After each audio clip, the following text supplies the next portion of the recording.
Back from China successfully. I'm super tired. What day is today? Is yesterday or tomorrow? We've been to China I've been a couple of times. Ethan has been like 4 times. That was number 4. Let's give the people some tips for those that are on the fence of going or are definitely gonna go.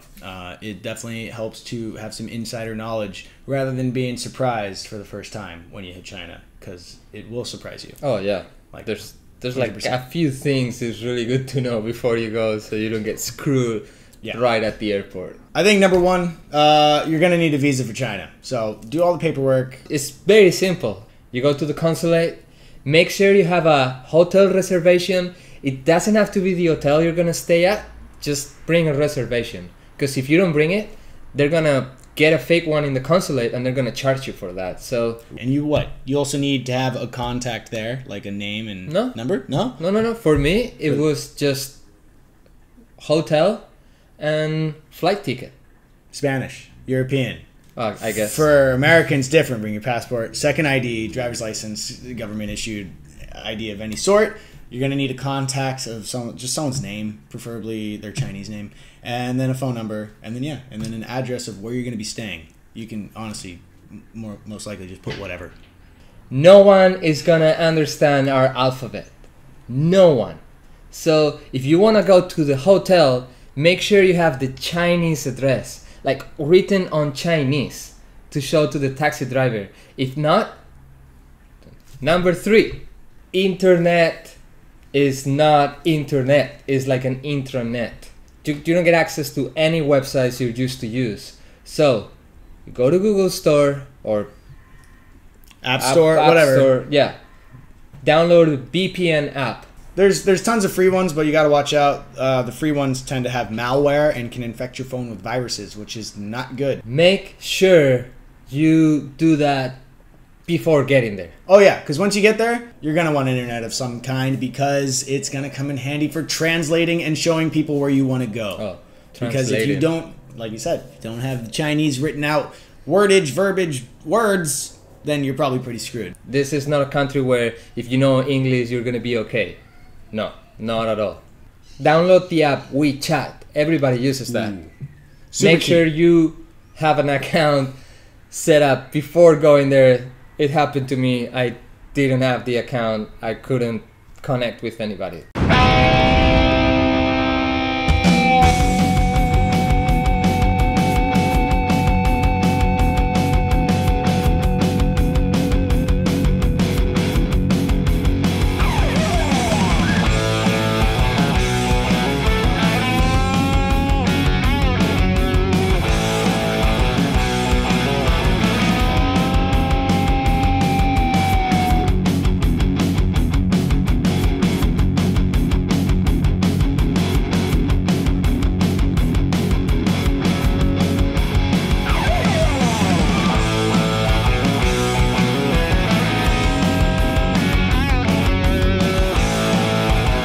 Food.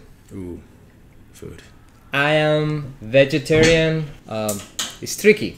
It's tricky because most times you get to the place and there's nothing in the menu you can read. And even if you can see photos, you're not fully sure what you're getting. And sometimes you just go with the translation, the app, and say vegetarian, and you just have to hope for the best. It might still have little chunks of meat, or it'll definitely have egg. Pretty much everything has egg. If you find something you like on a restaurant and you don't know how to order, take a photo. Don't say no to anything. Give it a go. And then we get to the point that concerns us the most, I guess. At least, yeah, for us and our viewers. Went there to skate. We assisted to So You Can Longboard Dance in Shanghai, and then Dancing Masters in Beijing. People are super friendly. They're super stoked to skate with you. And probably, if you're a foreigner and you just show up with a skateboard, they're probably going to ask you to sign their board either way. One thing that is amazing with the community in China is that you see the event and there's as many boys participating as girls, and the level of both genders is super good, like for real. Yeah. It's not like girls are no, everybody is killing it, and sick style. And I was amazed. It's like you go to the event and not only people participating are boys and girls, but assistants. Like a lot of people just go watch the skaters, and there's no difference. It's just like a big community skating together and having fun, and that's really hard to see in other places in the world. In pretty much anywhere else. There's always like a significantly smaller population of female riders to male riders, but in China it's almost 1-to-1. It's like 1 to 0.8. Still pretty good. Yeah, no. Yeah.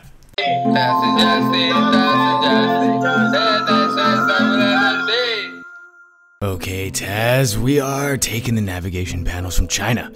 But for this to work, I hired a couple loaded skaters, so we didn't have to go ourselves, since, you know, they're already going. And they can fly, so it should be pretty easy. There they go! God, they're amazing. Love it already. Alright, you're making your way there. The kisses aren't necessary. You don't need to go sightseeing. What are these guys doing? Stop sending kisses and get the job done. I think they are liking this job way too much. I knew it was a bad idea. Don't send 2 humans to do the job of 1 dog. I guess I'll spend those bitcoins we saved for so long and order it on the internet. I'm just wondering how to punish these 2 lazy skaters. But you know what? We'll let our audience decide in the comments. Be creative. Little things. If you get into an elevator and your hotel is in the 4th room, you might not be able to get to your floor right away. And you'll ask yourself, why? Why there's like 1, 2, 3, 5? Because 4 represents death. So I don't think no one wants to get on an elevator on a number that represents death. I didn't notice that as much. But if you're going to get a massage in China, avoid the red signs. White signs are where it's at. Oh, don't ask, don't tell them why. No? That's it. And don't go to massage places on top of Hooters. Pop up. Oh. Cool. Last couple things about China. You're going to be skating around because you can't resist. But don't expect traffic signals to really mean anything to anybody there. When you have the right of way, you don't. You got to look left and right anyways. Because always. Taxi drivers are going to blow past you. People on an old lady on her electric bike is just going to zip right past and you won't even hear her. And you might see her a little too late. Another thing, you might learn some Chinese words. Then you try to use them and people have no clue what you're saying. Some words are easier than others. Oh yeah. But it all comes to pronunciation, and it's so key that even for Chinese people it can be confusing. So imagine if you don't speak the language, how confusing it'd be. Like something, yeah, that's what I was saying, and for you it sounds obvious, but no, nope. It's not that obvious. What's the last thing? Ooh, last thing. Haggle, baby. Shopping. It's fun. These are totally real. Yeah. You know, if you go to H&M or one of these stores or KFC, the price is the price. But when you go to little markets, right, say take Quilla. Take Quilla. It's too much, too expensive. You know, so first price they give you, you just say take Quilla. 240. Too beautiful. And they make business with the calculator. So you know, if they give you a price on the calculator, just divide it by 2, write it on the calculator, and they're like, oh, no. And they're like, we'll drop it a little bit. And they show you the calculator, and you press 0 and put, again, the same price. If they instantly get mad and tell you to go away, that means you went way too low. If you go to a market and one guy gets mad, don't worry. There's like 3 more shops selling the same thing. The exact same thing. But China is rad. You should go. It's not what you think it is. It's called a communist country, but you walk in there, hard to tell, to be honest. Go to China. Go to China. Apply for a visa. Get us more Beats by Dre if you can. Let's turn this one on. The Bluetooth device is ready to pair. Ready to pair. Thanks for watching. Pretty cool clothes too. Pretty chill. Awesome clothing. Good Bluetooth stuff. Go to China. It was fun. Search for t-shirts with cool messages because English translations are really weird sometimes.